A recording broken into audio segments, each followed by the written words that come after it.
पुराने साथी हैं उर्मिला जी को सब जानते होंगे। ठीक है, आप खड़े हाँ खड़े खड़े पांडे जी, यात्रा जी और बहुत सारे मित्र जो हैं और जिनके चेहरे पहचाने हुए हैं, जिनसे मुलाकातें हैं। कुछ लोग हैं जिनसे हो सकता है मुलाकातें कम हों। आजकल मैं भी बहुत ज़्यादा नहीं घूमता। तो ये जो विषय बताया गया है मुझे बोलने के लिए, मेरी बहुत तैयारी नहीं है क्योंकि ऑल ऑफ सडन आना हुआ, लेकिन फिर भी जितना मैं समझ पाता हूँ इस विषय को वो मैं आपसे शेयर करता हूँ। कितना सर? आधा घंटा? 20 मिनट आधा घंटा, ठीक है, बहुत है।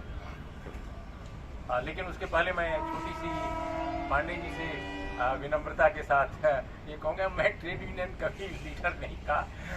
मैं छात्र कार्यकर्ता था, ये बात सही है। छात्र कार्यकर्ता रहा हूँ विश्वविद्यालयों में, और जब अखबार में आया तो अखबार पत्रकारिता में मैं मजबूरी में आया था, और वो मजबूरी लंबी चौड़ी कहानी है, लेकिन उस पर मैं नहीं जाऊँगा। तो अखबार में जब आया तो टाइम्स ऑफ इंडिया ग्रुप में था और नवभारत टाइम्स में मैं काम करता था। तो वहाँ पर स्थितियाँ ऐसी आ गई कि मैं चाहता था कि छात्र कार्यकर्ता वाला रूप मेरा न सामने आए, लेकिन अब मजबूरी ऐसी थी, तनाव और दबाव ऐसे थे कि हमें न्याय के पक्ष में उतरना पड़ा। तो करीब 4 साल हमने ये भी यूनियन को आजमाया और यूनियन में पार्टिसिपेट किया, और शायद वो सही कह रहे हैं, मैं टाइम्स यूनियन का वहाँ अध्यक्ष भी था 1 साल। तो ये सब बहुत, लेकिन संक्षिप्त काल है वो। बाकी मैंने जर्नलिज्म में अपना मन लगाया। तो इस नाते जो मेरे निजी अनुभव हैं और जो सामूहिक आप सबका अनुभव है, उसकी रोशनी में मैं इस विषय पर अपनी बात रखूंगा। देखिए, अभी हमारे मीडिया के कॉन्टेक्स्ट में एक बहुत बड़ा इंडेक्स जारी हुआ है, और वो जो इंडेक्स है वो हर वर्ष 3 मई को जारी होता है जनरली। भारत में कई बार 4 मई को खबर मिलती है, कई बार देर रात मिल जाती है। तो इस बार जो इंडेक्स जारी हुआ है उसमें जो एक एक्सपेक्टेशन या जो एक आशंका थी, उसके तहत ही भारत को, इंडिया को उस सूचकांक में 180 मुल्कों की सूची में 161वें नंबर पर रखा गया है। इसके पहले जब 2022 में ये इंडेक्स आया था तो उसको 150वें नंबर पर भारत को रखा गया था। मैं इस इंडेक्स को एक डेढ़ दशक से इसको कवर कर रहा हूं, और यहाँ पर मेरे कुछ मित्र और सहयोगी भी बैठे हैं, पूर्व सहयोगी। उनको याद होगा कि जब ये इंडेक्स जारी होता था तो हम जब राज्यसभा टीवी में कार्यकारी संपादक थे तो अपने चैनल में हम जरूर इस पर एक बहस कराते थे कि आखिर ये क्यों फॉल हुआ है। और तब 130, 131, 132 आता था तो बहुत ही हम लोग आक्रोश में होते थे कि देखिए हम लोगों का ये गिर रहा है। लेकिन इस बार 11 नंबर गिरा है, 11 नंबर एक साथ, 150 से 161वां। तो आप समझ सकते हैं कि अपने देश में जो प्रेस फ्रीडम की स्थिति क्या है, और हम खुश हो सकते हैं थोड़े बहुत कि पहले हम पाकिस्तान से ऊपर होते थे तो बहुत खुश होते थे, पाकिस्तान हमसे नीचे है, लेकिन इस बार पाकिस्तान हमसे ऊपर हो गया, वो 150वें नंबर पर है और 161वें पर हम है। जैसे गांव में होता है ना, सामंत जो फ्यूडल जो स्ट्रक्चर जहां अभी भी मौजूद है कि उसका लड़का 2nd क्लास आ गया तो वो कहेंगे ठीक है, उसका तो 3rd क्लास आया है। इसी में खुश हो जाते हैं कि हमारा लड़का 1st डिवीजन भले ना आया, 2nd क्लास आ गया ना, उसका 3rd क्लास आया है। और किसी का लड़का फेल हो गया तो और खुश होते हैं। इसको सैडिस्ट एक प्लेजर कहेंगे कि भाई चलो। तो हम लोग आमतौर पे होता ये था कि जब ये इंडेक्स आता था तो लोग कहते थे पाकिस्तान की डेमोक्रेसी से, पाकिस्तान की फ्रीडम, प्रेस फ्रीडम से हमारी फ्रीडम ठीक ठाक है। लेकिन इस बार पाकिस्तान 150वें पर आ गया और भारत 161वें पर। अब एक ही खुशी का विषय है वो हमारे एशिया के इस हल्के में कि बांग्लादेश हमसे भी नीचे है, वो संभवतः 163वें पर है। लेकिन आप देखिए श्रीलंका आगे है, भूटान आगे है, नेपाल आगे है। भूटान में तो सोचिए कि उस तरह से इलेक्टोरल डेमोक्रेसी भले एक ऊपर से है, लेकिन वहां तो राजा रानी आप जानते हैं, राजा का वो है, लेकिन वो भी हमसे बेहतर डेमोक्रेसी दे रहे हैं, प्रेस को फ्रीडम दे रहे हैं, ये इंडेक्स बताता है।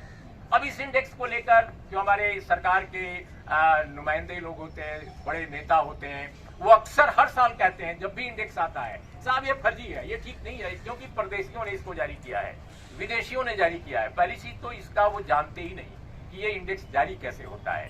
थोड़ा बहुत मैं जानता हूँ, आप सब लोग भी जानते होंगे। ये पेरिस में इसका हेडक्वार्टर है। रिपोर्टर्स विदाउट बॉर्डर्स नाम की एक संस्था है, और जो दुनिया के जितने प्रमुख मुल्क हैं, प्रमुख वहां जहां लोग प्रेस के फ्रीडम को लेकर काम कर रहे हैं, रिसर्च कर रहे हैं, एडिटर्स हैं, फॉर्मर एडिटर्स हैं, इन सभी से मशविरा करते हैं, अनेक लोगों से मशविरा करते हैं। अब मैं आपको बता सकता हूं, मुझसे भी मशविरा किया गया, इस बार नहीं, बहुत पहले मुझसे भी पूछा गया कि भाई आपकी क्या ओपिनियन है, आप ये मुद्दा है आपके सामने, इस पर आप कैसे सोचते हैं। हमारी तरह और भी अखबार वालों से बात की गई होगी, टेलीविजन चैनलों के लोगों से बात की गई होगी, वेबसाइट्स के लोगों से बातचीत की गई होगी, और मीडिया समीक्षकों से भी बात की गई होगी। तो बहुत रिप्रेजेंटेटिव ढंग का एक प्रयास है कि एक कलेक्टिव विजडम, या यूं कहा जाए कि एक बेहतर सर्वेक्षण करके इसको दिया जाए। मैं इस सर्वे में मैं हिस्सेदार नहीं हूं इस बार के, लेकिन इसके अतीत में हमसे कई मुद्दों पर रिपोर्टर्स विदाउट बॉर्डर के लोगों ने मुझसे भी बातचीत की है। इसी तरह से वो करते हैं बहुत सारे लोगों से, और अपने रिप्रेजेंटेटिव भेजते हैं उस देश में कि भाई कितने गिरफ्तार हैं जर्नलिस्ट, कितनों पर दमन हुआ है, कितनों पर केसेज हुई हैं, कितने अखबार फ्री ढंग से काम कर रहे हैं, किसी खबर को कैसे कवर किया जा रहा है। अब बिल्किस बानो का ही जैसे मामला है, अब आप देखिए जिस दिन ये फैसला आया उसके 5 दिन तक आप जाइए तो पता चला कि बिल्किस बानो के इश्यू पर मेन स्ट्रीम जो टेलीविजन चैनल है वो बहस ही नहीं करा रहे हैं, वो दूसरे किसी विषय पर बहस करा रहे हैं। अब आप अपनी दुनिया में आप बताइए कौन ऐसा मुल्क होगा जहां इलाहाबाद के एक डॉन या एक अपराधी पर 1 महीने तक कवरेज होता रहेगा टेलीविजन चैनलों पर, और उसके मारे जाने के बाद भी उसको नहीं छोड़ा जाएगा, उस पर भी डिस्कशन होगा। कर्नाटक के चुनाव में जब सबसे अहम कोई मुद्दा उभर के आता है तब भी पता चला हिंदी के कई चैनल उसी को बहस कराते हैं। तो प्रेस फ्रीडम की स्थिति जो अपने देश में है 161वें से नहीं रिफ्लेक्ट होती है। मुझे लगता है कि इसको और नीचे होना चाहिए था, कम से कम मैं ऐसा फील करता हूँ। हमारी फ्रीडम बची नहीं है, बहुत मुश्किलात है, और संस्थाएं जो हैं इनफैक्ट जो जर्नलिज्म में बहुत महत्वपूर्ण होती हैं, जो प्रेस फ्रीडम में एक तरह से उसको इंश्योर करती हैं, जैसे एडिटर का इंस्टीट्यूशन। अब आप बताइए एडिटर के इंस्टीट्यूशंस का क्या हाल है। हमें कहना नहीं चाहिए, बहुत सारे लोग यहाँ एडिटर भी होंगे या फॉर्मर एडिटर होंगे, लेकिन आप कल्पना नहीं कर सकते क्या स्थिति है, कौन तय करता है। बहुत सारे एडिटर्स ऐसे हैं जो किसी विषय पर ट्वीट करते हैं और पता चलता है कि वो ट्वीट जो है 8 एडिटर एक ही जैसा कर रहे हैं, एक ही शब्द है, एक ही कॉमा है, एक ही फुल स्टॉप है। तो आखिर किस एडिटर ने उस ट्वीट के कंटेंट को कौन एडिटर है जो लिखता है? उसका भी कोई एडिटर, वो कोई अखबार का आदमी है, टीवी का आदमी है, या बाहर का आदमी है? जी, लोग कॉमा फुल स्टॉप भी नहीं बदलते और एक ही ट्वीट चल जाता है। तो आप सोच सकते हैं इंस्टीट्यूशंस का क्या हाल है। देखिए, पहली चीज तो इसको जो है थ्योरेटिकली भी समझने की जरूरत है कि प्रेस फ्रीडम हमारे यहाँ क्यों मर रही है, क्यों सिकुड़ रही है, क्यों सिमट रही है। सच है कि प्रेस फ्रीडम कोई एब्सोल्यूट आप उसको ऐसे नहीं देख सकते कि कोई ऐसी चीज है जो ऑल ऑफ सडन गिर रही है या ऑल ऑफ सडन बढ़ रही है। इसका रिश्ता समाज से है, और समाज के अंदर जो डेमोक्रेसी है उससे है। ये महज संयोग नहीं है कि दुनिया के जितने डेमोक्रेटिक कंट्रीज हैं और जहां डेमोक्रेसी बेहतर है, जहां मैच्योर डेमोक्रेसी है रिलेटिवली, उन्हीं देशों में प्रेस फ्रीडम भी सबसे अच्छी स्थिति में है। जैसे उदाहरण के तौर पे डेमोक्रेसी का जो नया अभी एक इंडेक्स आया है, मैं अभी आ रहा था तो मैंने नोट भी किया, अपने इंटरनेट से मैं देख रहा था। ये है इलेक्टोरल डेमोक्रेसी का जो इंडेक्स 2023 का है, उसमें भारत को 108वें नंबर पर रखा गया है, 108। ये एक नया इंडेक्स है। इसके पहले जो एक इंडेक्स आता था उसमें एक बार इलेक्टोरल डेमोक्रेसी का उसमें 53वें अंक पर संभवतः भारत को रखा गया था। लेकिन ये जो नया एक इंडेक्स आया है 161वें नंबर पर है।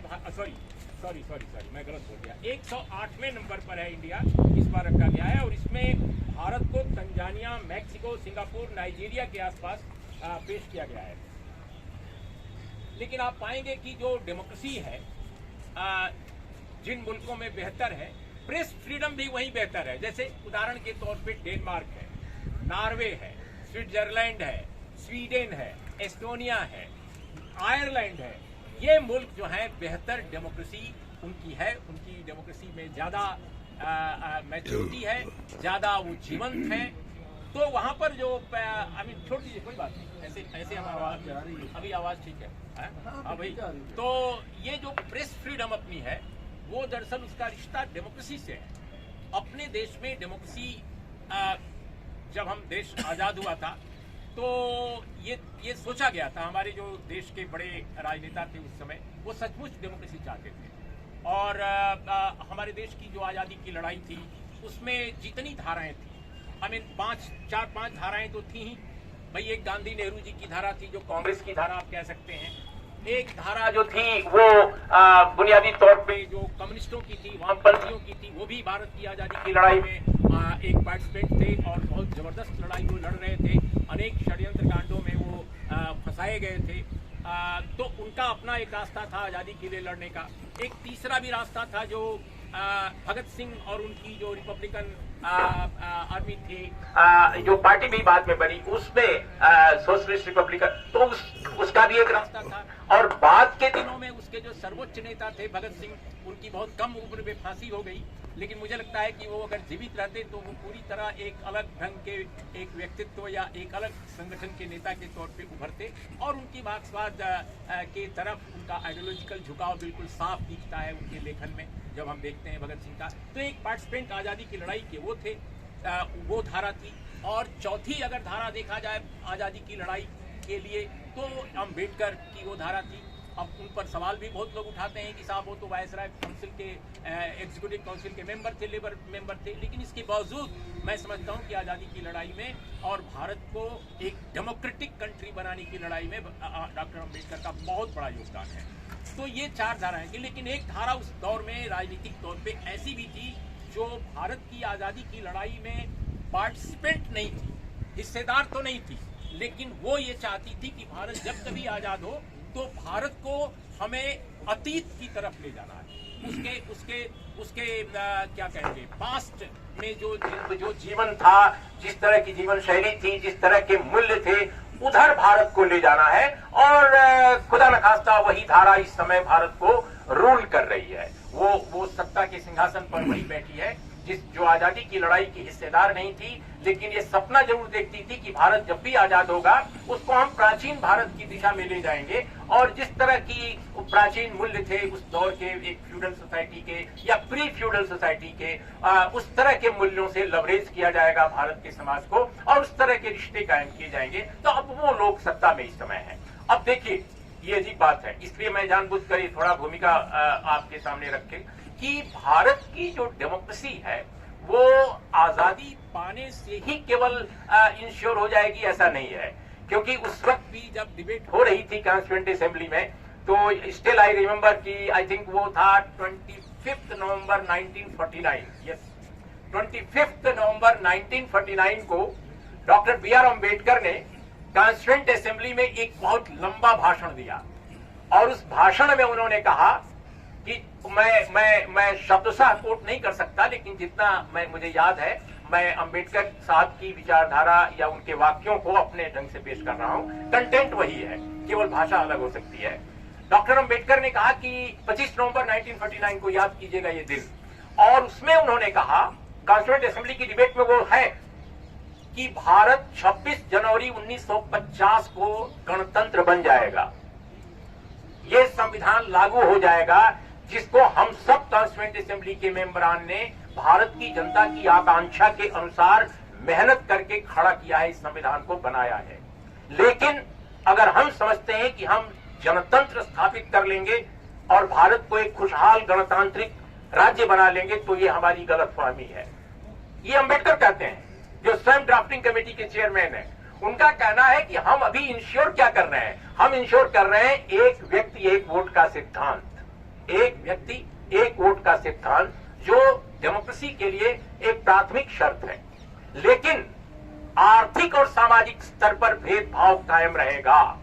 अगर आजाद भारत में इस कॉन्स्टिट्यूशन के लागू होने के बाद अगर हमने इस असमानता को नहीं खत्म किया जो सामाजिक आर्थिक स्तर पर है, तो भविष्य की पीढ़ियां हमें चुनौती देंगी यानी हमारे संविधान को चुनौती देंगी, हमारे सामाजिक संरचना के स्वप्न को चुनौती देंगी और आजादी की लड़ाई के जितने संघर्षों से निकली हुई राजनीतिक चेतना है उसको चुनौती देंगे और वो उलट कर रख देंगे इस कॉन्स्टिट्यूशन को, इस संरचना को। इसलिए इसको अगर बचाना है तो हमें सामाजिक आर्थिक समानता का के लिए प्रयास करना होगा। This was told by doctor B.R. Ambedkar.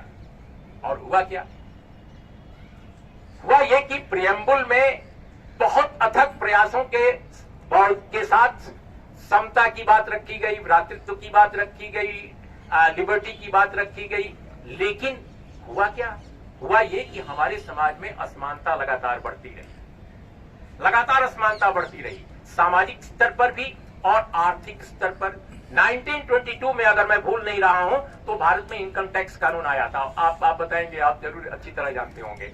और उस समय जो असमानता का जो ग्राफ था, असमानता जितनी भारत में थी उसके मुकाबले आज असमानता ज्यादा बढ़ गई है। यानी उस समय गरीबी थी, मान लिया, उस समय लोगों की इनकम उतनी नहीं थी, लेकिन जो गैप था हैव्स और हैव नॉट्स के बीच वो आज बहुत ज्यादा बढ़ गया है। इतनी समृद्धि आई है तब, इतनी जीडीपी बन गई है तब। तो मेरा ये कहना है कि ऐसे दौर में जहां पर भारत में इतनी असमानता है, सामाजिक स्तर पर है, आर्थिक स्तर पर है और विचारों के स्तर पर तो आप देख ही रहे हैं, कोई कन्वर्जेंस नहीं दिखाई दे रहा है। सरकार में बैठे हुए लोग जो चाहते हैं वही करते हैं। कोई पार्लियामेंट की कमेटी ठीक से फंक्शन नहीं कर रही है। मैं पार्लियामेंट्री कमेटी पर हम लोग बहुत ध्यान देते थे जब मैं राज्यसभा टीवी में काम करता था कि भाई इस पर कोई काम किया जाए। इस पर अखिलेश सुमन यहाँ बैठे हैं, वो भी जानते हैं, वो अभी भी राज्यसभा टीवी में है कि हम लोग कोई भी अगर कमेटी की रिपोर्ट आती थी, कमेटी को लेकर डिस्कशन होता था तो हम लोग बहुत संवेदनशील होते थे कि एक मिनी पार्लियामेंट है और वहां ज्यादा वाइब्रेंट ढंग की बात होती है इनसाइड द कमेटी मीटिंग, उसको कवर किया जाए। लेकिन हालत क्या है कि बहुत सारे एमपीज कह रहे हैं कि पार्लियामेंट्री जो कमेटीज हैं जहां पर ज्यादा वाइब्रेंट डेमोक्रेटिक डेलिब्रेशन होता है उसको खत्म सा कर दिया गया है। अब जैसे उदाहरण के तौर पे सीपीआईएम के एक एमपी हैं, उन्होंने एक आर्टिकल लिखा इंडियन एक्सप्रेस में। माय गॉड, उनके आर्टिकल पर माननीय राज्यसभा के उपसभापति ने बकायदा नोटिस दे दिया कि अरे आपने कैसे लिख दिया ये तो क्योंकि बीजेपी के केरल के नेता ने आरोप लगाया कि साहब वो तो देशद्रोहपूर्ण उनकी बात है। तो ये हालत है कि एक मेंबर ऑफ पार्लियामेंट सीपीआईएम के हैं, क्या नाम, जॉन ब्रिटन, और उनके आर्टिकल को कहा जा रहा है कि ये देश विरोधी है, जबकि वो बहुत ही जेन्युइन, मैंने आर्टिकल को पढ़ गया, बहुत ही शानदार आर्टिकल है नो डाउट, और उसको एक एमपी के रिकमेंडेशन पर या शिकायत पर इस तरह। तो डेमोक्रेसी जितनी हालत इस देश की है, हमारे पास केवल एक कागज पर लिखा हुआ संविधान रह गया है। हमारे पास पार्लियामेंट बिल्डिंग है, लेकिन पार्लियामेंट बिल्डिंग भी अब दूसरी हो जाएगी। मैं नहीं जानता कि उसका क्या अर्थ है, वो अर्थ आप लगाते रहिए। तो अनेक मुल्कों में आप देखिए, डेनमार्क का नाम है जो जहां पर डेमोक्रेसी नंबर 1 पे रखी गई है लेटेस्ट इंडेक्स में, और फ्रीडम इंडेक्स में भी डेनमार्क बहुत ऊपर है। नॉर्वे भले नंबर 1 है, लेकिन डेनमार्क भी आई थिंक टॉप 10 में है। लेकिन आप देखेंगे कि डेनमार्क में राजा और रानी, मैं डेनमार्क बाई चांस गया हूं और मैंने वहां के मिनिस्टर से, बहुत सारे लोगों से बात भी की है, पार्लियामेंट भी देखी है। अब सारी दुनिया में तो आदमी घूम नहीं सकता, कुछ देशों में, डेमोक्रेटिक कंट्रीज में जितना मैंने घुमा है, वहां पे मैंने देखा कि जहां भी पार्लियामेंट्री डेमोक्रेसी मजबूत है, जहां डेमोक्रेसी मजबूत है, वहां प्रेस फ्रीडम भी मजबूत है। तो इंडिया में अगर डेमोक्रेसी मजबूत नहीं है, डेमोक्रेसी केवल दिखावे की रह गई है, तो प्रेस फ्रीडम कैसे मजबूत होगी, मैं नहीं समझ पाता। इसलिए प्रेस के लोग जो रो रहे हैं आज, या हम लोग जो प्रेस में जो सेंसिटिव लोग हैं, आप कह सकते हैं कि हम ज्यादा संवेदनशील लोग हैं, तो हमको ये चिंता होनी चाहिए कि ये प्रेस फ्रीडम मजबूत तभी होगी जब हमारी डेमोक्रेसी मजबूत होगी। एक ऑटोक्रेटिक रिजीम में आप अपने प्रेस फ्रीडम को मजबूत नहीं कर सकते जब तक कि ऑटोक्रेसी से लड़ने का मादा समाज नहीं विकसित करता, और समाज का हम हिस्सा है।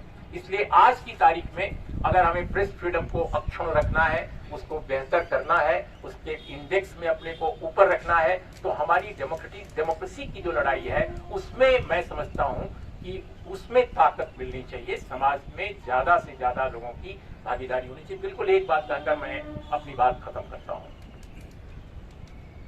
अब जैसे एक बात है कि जैसे अभी कर्नाटक का चुनाव हो रहा है, कितने ताजुब की बात है कि कर्नाटक के चुनाव में अभी इशू एक उठ गया, एक पॉलिटिकल पार्टी ने उठा दिया कि लोग बजरंग बली के नाम पर वोट दें। अब उस पॉलिटिकल पार्टी की अपना मिजाज है, वो बंगाल के चुनाव में भी तरह तरह के देवी देवताओं का जुलूस निकालते थे उनके वेशभूषा में। लेकिन ये जो मुद्दा है, ये डेमोक्रेसी का इतना बड़ा मुद्दा है, लेकिन उसको आप पॉलिटिकल पार्टी में भी देखिए तो वो ज्यादा लोग उस पर ध्यान नहीं दे रहे। उनको लगता है कि किसी तरह चुनाव हो जाने दो। इवन इंक्लूडिंग विपक्षी जो प्रमुख पार्टी वहां की है कर्नाटक की, वो भी इसको चुपचाप रखना चाहती है। अरे भाई क्यों चुपचाप रखना चाहते हैं? क्या आपको डर इस बात का है कि पोलराइजेशन हो जाएगा वोटों का? यही है ना। लेकिन कितनी बड़ी बात है, जो हमारी जो मॉडल कोड ऑफ कंडक्ट है उसका class number 1 of model code of conduct, उसका ये वायलेशन है। और यही नहीं, जो आरपी एक्ट है, आरपी एक्ट के 3 क्लासेस का ये वायलेशन है कि आप धर्म के नाम पर, आप मजहब के नाम पर, देवी देवता के नाम पर वोट मांगे। वोट का अब यह इतना अक्षम्य है कि मैं नहीं समझता कि इसको किसी भी तरह से, लेकिन 3-4 दिन हो गए, इलेक्शन कमीशन ऑफ इंडिया ने आज तक इस पर कोई कार्रवाई नहीं की। सो डेमोक्रेसी का हाल देखिए और मीडिया फ्रीडम की हाल देखिए कि इस विषय पर टेलीविजन चैनल बहस नहीं करा रहे, एक भी डिबेट नहीं हो रही है इस मुद्दे पर। ये क्यों है? अखबार भी इस पर लिखने से डर रहे हैं। कुछ एक अखबारों ने केवल एडिटोरियल लिखा है जितना मैंने देखा है, अखबार भी। और मैंने देखा कि कर्नाटक में भी अखबार इस पर स्ट्रॉन्ग एडिटोरियल लिखने में अपने को असमर्थ पा रहे हैं। क्यों? क्योंकि देश के सर्वोच्च व्यक्ति ने यह बात कही है और लगातार कहे जा रहे हैं सब लोग उस पार्टी के। तो ये हालत है कि इलेक्शन कमीशन जैसी संस्था भी आज फंक्शनल नहीं है, फंक्शन नहीं कर रही है। वो क्यों डरी हुई है? इसलिए डरी हुई है कि जब आपके इलेक्शन कमीशन ऑफ इंडिया के जितने कमिश्नर्स हैं उनकी नियुक्ति भारत सरकार में बैठे हुए मौजूदा शासक ही करते हैं। ये भी अजीब बात है कि हम डेमोक्रेसी हैं।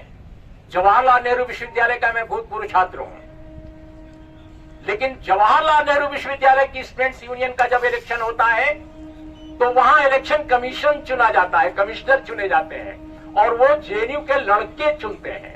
यानी जनरल बॉडी जो होती है वो इलेक्शन कमीशन का चयन करती है और वो इलेक्शन कमीशन चुनाव कराता है। No JNU authority is involve. और इस देश की जो जनरल बॉडी है, यानी जनता जो इस देश की है, उसका कोई किरदार, कोई उसका कंट्रीब्यूशन नहीं है इलेक्शन कमीशन की नियुक्ति में। भाई रिप्रेजेंटेटिव बॉडी होनी चाहिए।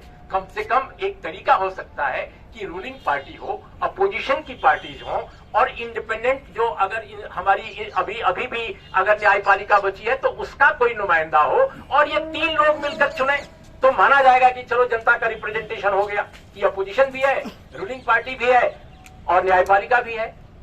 अगर आप चाहते हो तो किसी गणमान्य व्यक्ति को चुन लो, किसी ऐसे इंडियन को चुन लो जो नोबेल प्राइज विनर हो, ताकि उसको भी शुमार कर लो भाई उस कमेटी में, और तब इलेक्शन कमीशन चुनो। लेकिन यहां तो 12 घंटे में पिछले दिनों एक इलेक्शन कमीशन के सिलेक्शन की प्रोसेस कंप्लीट हो गई और नोटिफिकेशन हो गया। अभी हाल की बात है।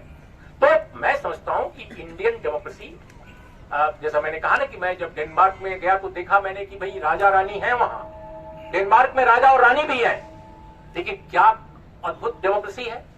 हम उसको बुर्जुआ डेमोक्रेसी कहते थे अपने पढ़ते समय, लेकिन वो बुर्जुआ हो चाहे पीपुल्स डेमोक्रेसी, जिसको उसको कहें, कुछ भी कहें, लेकिन डेमोक्रेसी है और वाइब्रेंट डेमोक्रेसी है। इतना मोटा संविधान नहीं है उनके पास, लेकिन फिर भी जीवंतता है जीवन में, लोगों में खुशहाली है। डिस्ट्रीब्यूशन जो है इस तरह का नहीं है जैसा भारत में है वेल्थ का। हमारी पॉलिटिकल पार्टी जो रूलिंग पार्टी है कहती है कि साहब हमें समान नागरिक संहिता चाहिए, यूसीसी चाहिए। क्यों भाई?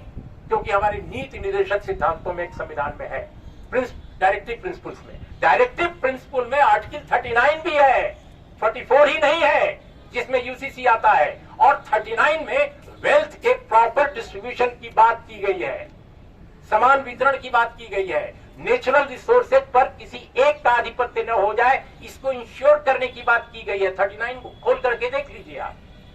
और इसको लेकर केटी शाह ने काफी हंगामा किया था और डॉक्टर अंबेडकर को जवाब देना पड़ा था इस पर कि नहीं, हम इससे आगे नहीं बढ़ सकते, क्योंकि वो ये चाहते थे कि ये डायरेक्टिव प्रिंसिपल से हटा करके और फंडामेंटल राइट्स में लाया जाए। इस तरह की बात, कम से कम इसकी कुछ एक लाइनें लाई जाए, वो नहीं हो सका।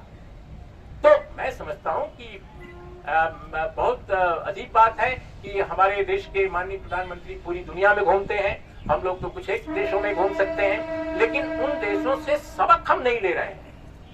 हम नहीं सीख रहे हैं कि जो दुनिया के डेमोक्रेटिक कंट्रीज हैं, जहां पर डेमोक्रेसी अच्छी है, जहां पर प्रेस फ्रीडम अच्छी है, हम उनसे क्या सीख सकते हैं। हम अपने देश को, जितने हमारे विश्वविद्यालय हैं उनको डिस्ट्रॉय कर रहे हैं, शिक्षण संस्थानों को बर्बाद कर रहे हैं, अखबारों को बर्बाद कर रहे हैं, सब कुछ खत्म कर रहे हैं, तो बचेगा क्या। तो मैं दोस्तों यही संक्षेप में कहना चाहता था कि प्रेस फ्रीडम की जो लड़ाई है वो वस्तुतः डेमोक्रेसी की लड़ाई है, क्योंकि भारत में डेमोक्रेसी कागज पर ज्यादा है और जमीन पर कम है। और ये जो डेमोक्रेसी हमको पहले थी, जो पहले बेहतर लगती थी थोड़ी, वो इसलिए थी कि एक समाज का एक हिस्सा जो जो जो जो उसमें हिस्सेदार था वो थोड़ा उदार था, थोड़ा बेहतर था, और आजादी की लड़ाई से उसकी एक लिगेसी या यूं कहा जाए उसकी विरासत जुड़ी हुई थी।